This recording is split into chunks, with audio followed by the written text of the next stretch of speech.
Here we are, folks. Here we are. Yes, we now have the ROG Li2 leaked information finally starting to come out. I mean, it's taken its time. We assumed it was going to have like a controller style handle. It actually does. These are the first leaked images of what the Asus ROG Li2 and the Asus ROG Li2 Xbox Edition gaming handhelds are going to look like. The black one is basically the Xbox one without the fanfare. It's gonna have an extra button for Xbox Live, or to boot up the Game Pass app on there because it runs Windows.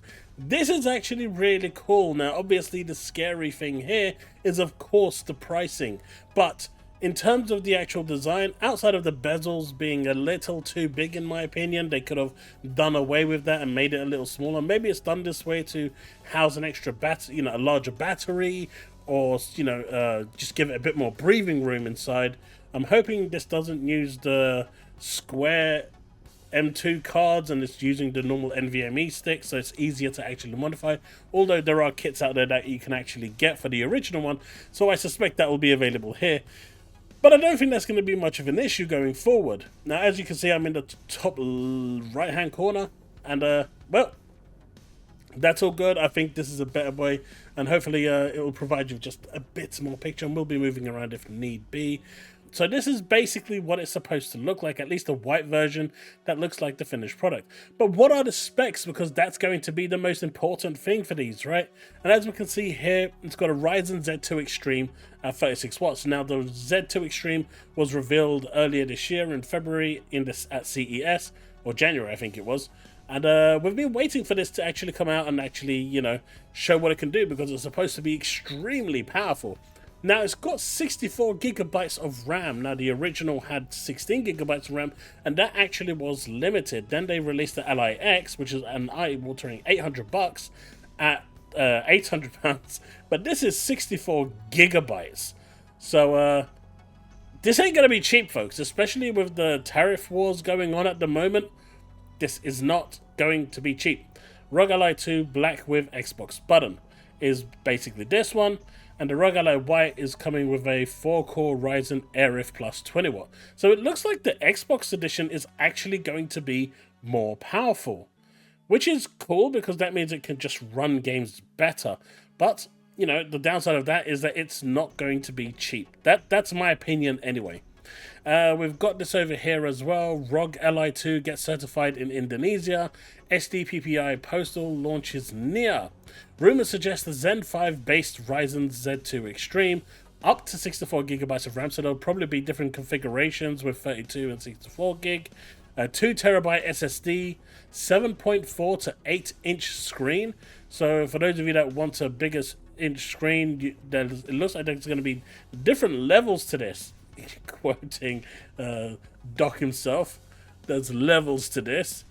The 120 Hz display, so VRR hopefully should be enabled on this, and 2 battery options of 80 watts and 99 watts.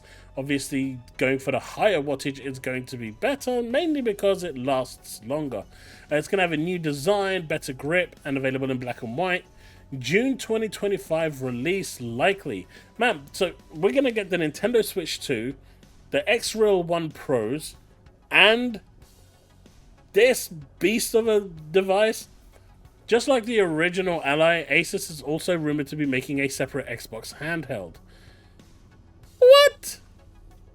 But anyway, as you can see here, there is 2 versions of the Ally, and there's 2 basic SKUs here with it looks like they have the same model, so they are probably going to just be different specifications. But RC73YA, oh, it's XA, so it's slightly different. I'm just blind and not looking at the bigger picture. So you can see that's going to be the Xbox edition, that's going to be the Asus edition.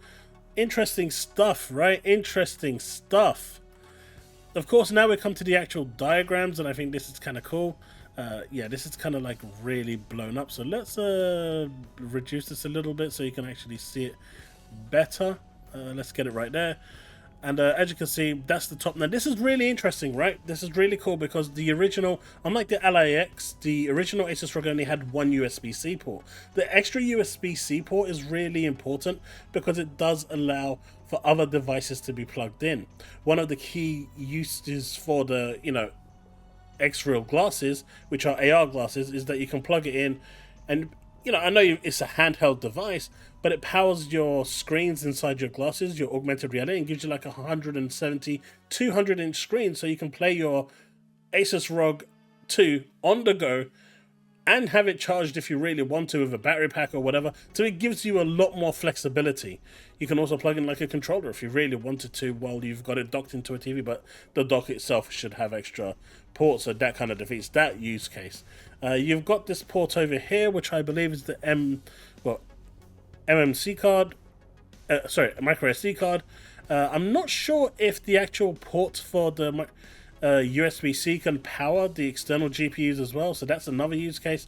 But as you can see, having more than one is definitely a plus for this, and it was one of the big selling points for the LIX. The only problem was it was just too expensive. At £800 they just asked too much. Otherwise I would have probably had one by now. At £600 I think I would have bit, but 800 was just a bit too much for it. We've got this one over here, so this is basically going to be the Xbox version. I'm not really seeing where they're going to have the Xbox button. I mean, this is still going to be the Asus button, as you can see here. So there's no real other place, unless they're going to turn this into an Xbox One. But you can see over here, you've got the menu button here. Maybe that's the home button, so maybe that's going to become the Xbox button. So you can see that, and there's the Xbox button there as well for the options menu. Hate it that we call it options now instead of the start button, but yeah, as you can see here, you've got the Xbox buttons already in place. So this is essentially what the Xbox handheld from Asus is going to look like. Now if we go again, this is the back. It kind of has that nice grip. You've got the two buttons at the back as well. I don't expect this design at all, regardless of which version you actually get, to actually change.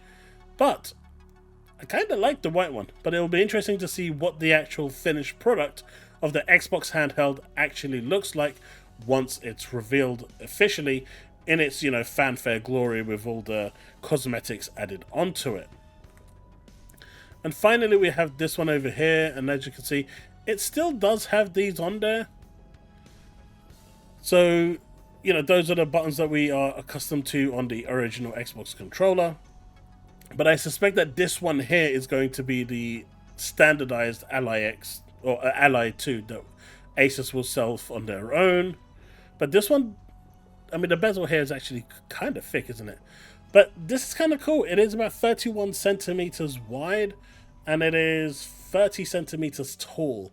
So it's going to be a chunky boy. It's going to be pretty much like the Steam Deck, I think it's actually bigger than the old Ally, which is to be expected. It's got a bigger screen, it's a bit more chunkier, a bit more easier to hold, a bit more, ergonomic. I think this is actually pretty damn good. The only problem that we're going to have with this at the moment is, of course, the price. Pricing in the US has gone exponentially crazy, and a lot of these companies are using these tariffs as an excuse to be able to push their price up at a time when people just aren't spending that much money.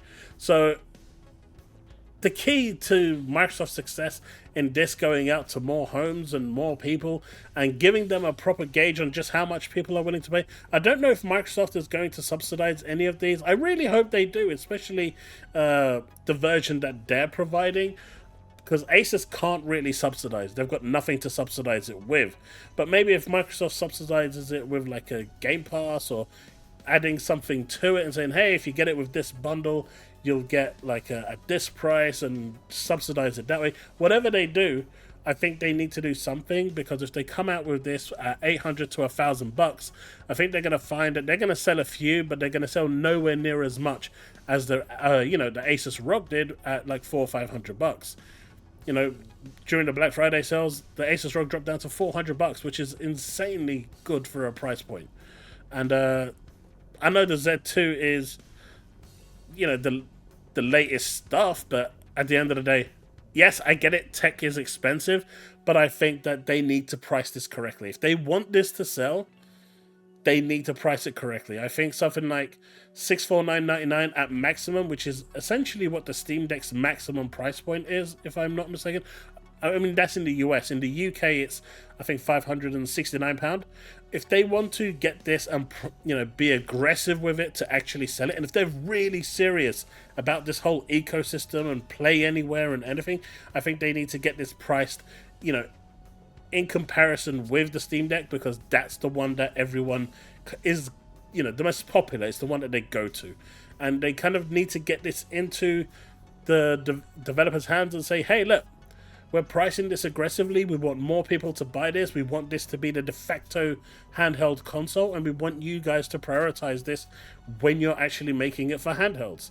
And at that point, you know, one of the good things about the Steam Deck is its RAM utilization. RAM utilization on the Steam Deck is phenomenally good. Linux is just way better than Windows when it comes to it. It utilizes it in such a better fashion, and Steam OS is just phenomenal for this. Windows, on the other hand, has the whole baggage of Windows and everything else running in the background, because it is essentially a Windows platform. And so it carries a lot of baggage with it. But with 64 gigabytes of RAM, that's no longer an issue. Even at 32 gigabytes of RAM, you will not be running out of memory unless you're doing photo editing. 32 is plenty for the average consumer. So, what price point do you think this is going to be at? I really hope it's going to be aggressively priced. And if it's something like £500, £550, somewhere where the top-end Steam Deck is priced, even at the 1TB model, I mean, I'll be okay with that. But if they start going to the 1K model, and, you know, we've seen the Xbox Series X Galaxy Edition. I know it's a special edition, but really the only difference between it is the outer casing and the 1TB of RAM. I'm sorry, 1TB of hard drive. It's an extra $130. I get the extra $50 or $100 because of the thing, but whatever. Prices have escalated quite aggressively. And so right now you're looking at handhelds and the consoles costing the same price. I expect those to go up in price as well, which basically leaves this one being quite expensive. But anyway, we finally have our first look. I suspect now that this is leaked, because, and when I say leaked, it's publicly available, I believe, now that they've registered it. But I suspect June the 8th we are going to get an unveiling of this, with Asus and Microsoft coming together and doing a little presentation on their gaming showcase. At least that's what I think, because that's what makes sense. Otherwise, they'll probably do it around the June 8th time in order to. But who knows, maybe we'll get something by the end of the month, because at this point the cat's out of the bag, people have seen the design, and everyone is looking forward to it. But tell me, are you excited for this new device? Let me know what you think in the comment section below. Let's have that discussion, and thanks so much for supporting the channel. Thanks so much for watching, and I'll see you in the next one. Don't forget to like and subscribe if you've enjoyed this content. Hit that bell to stay up to date with all content I release. And of course, if you want to support me further, you can do that via the Super Thanks or by becoming a YouTube member. You can also catch me over at my Discord or X or other places. All links in the description below for my social media. Feel free to drop a follow. Doesn't cost you anything. Alright folks, peace out and remain legend.